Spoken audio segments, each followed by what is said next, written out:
मथुरा जनपद के कस्बा शेरगढ़ में स्थित मंगलेश्वर बगीची के प्रांगण में निस्वार्थ सेवा संस्थान के द्वारा आगामी 10 जुलाई को 101 गरीब कन्याओं का विवाह कराया जा रहा है। सर्वजातीय सामूहिक विवाह सम्मेलन। इस सम्मेलन के संदर्भ में निस्वार्थ सेवा संस्थान के संस्थापक गोपाल महाराज द्वारा सोमवार को प्रेस वार्ता के माध्यम से बताया गया कि तीसरी बार हमारी संस्था के द्वारा 101 निर्धन कन्याओं का सर्वजातीय सामूहिक विवाह सम्मेलन आने वाली 10 जुलाई को कराया जाएगा एवं 3 जुलाई से श्रीमद् भागवत महापुराण का भी आयोजन मंगलेश्वर बगीची पर किया जा रहा है। इसलिए सर्व समाज के लोगों से अपील करते हैं कि ज्यादा से ज्यादा लोग हमारे इस कार्यक्रम में पधारें और 101 निर्धन कन्याओं के विवाह में स्वेच्छा से कन्यादान करें और इस नेक काम में पुण्य के भागीदार बन सकते हैं। वहीं उन्होंने आगे जानकारी देते हुए बताया कि हमारी संस्था निस्वार्थ भाव से कार्य करती है, जिसमें सभी नियमों का पालन भी किया जाता है, जिसमें 10 जुलाई को मुख्य अतिथि के रूप में उत्तर प्रदेश सरकार के कैबिनेट मंत्री डॉक्टर संजय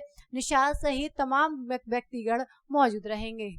वार्ता की जा रही है जी। सबसे पहले तो निस्वार्थ सेवा संस्थान में पधारे हुए मंगलेश्वर बगीची पर आप सभी पत्रकार बंधु का बहुत बहुत धन्यवाद, सबका स्वागत अभिनंदन।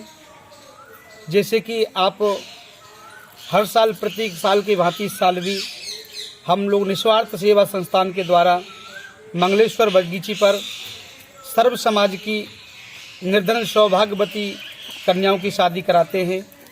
इस साल भी आने वाली 10 जुलाई को 101 सौभाग्यवती निर्धन कन्याओं का विवाह हम लोग सभी बस्ती के सहयोग से, क्षेत्रवासियों के सहयोग से कराने के लिए जा रहे हैं।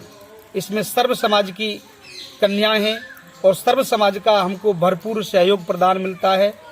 तो इसी के संबंध में आप सबको बुलाया गया है कि आप इस खबर को ज़्यादा से ज़्यादा फैलाएं, जिससे कि सर्व समाज की सौभाग्यवती बेटियों को कन्यादान करने का हमको सौभाग्य प्राप्त हो सके और उनके माँ बाप का आशीर्वाद हमको मिल सके, और यही हमारी कामना है। इसी वजह से हम आप सबको बुलाए हैं।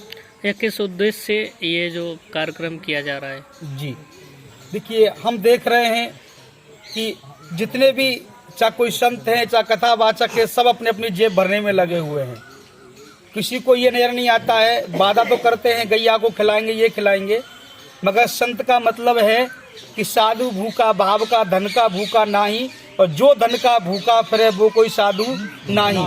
तो साधु का उद्देश्य है कि यदि हम सनातन धर्म में प्रागट हुए हैं तो समाज की सर्व बच्चियों को अपनी बच्ची समझें और अपनी बच्ची समझ करके सबका हम कन्यादान करने का सौभाग्य प्राप्त करें, क्योंकि अपनी बेटियों का कन्यादान तो सब माँ बाप करते हैं और हम इस धरा पर आए हैं तो हमारा भी सौभाग्य कि हम भी उन बेटियों की शादी का सौभाग्य प्राप्त कर सकें। महाराज, शादी के लिए जो जोड़े, लड़की लड़के के जोड़े हैं, क्या जिले से ही हैं या बाहर से भी लिए गए? जी, हमारे जितने भी शादी के जोड़े हैं सब मथुरा जिले से हैं, और हमको माननीय मंत्री जी ने के द्वारा आदेश मिला है कि मथुरा जिले की जो बेटियां हैं उन्हीं का शादी हम इस साल करा रहे हैं।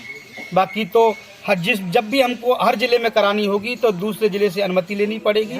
इस समय 101 बेटी जो हैं अपनी मथुरा जिले से ही हैं, और आने वाली 10 जुलाई को 101 बेटियों की शादी है, और 3 जुलाई से श्रीमद् भागवत महापुराण कथा का आयोजन है।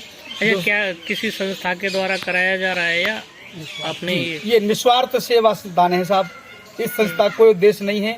हम लोग निस्वार्थ भाव से समाज के हर प्रकार के व्यक्ति से सहयोग के द्वारा ये कार्यक्रम कराया जाता है।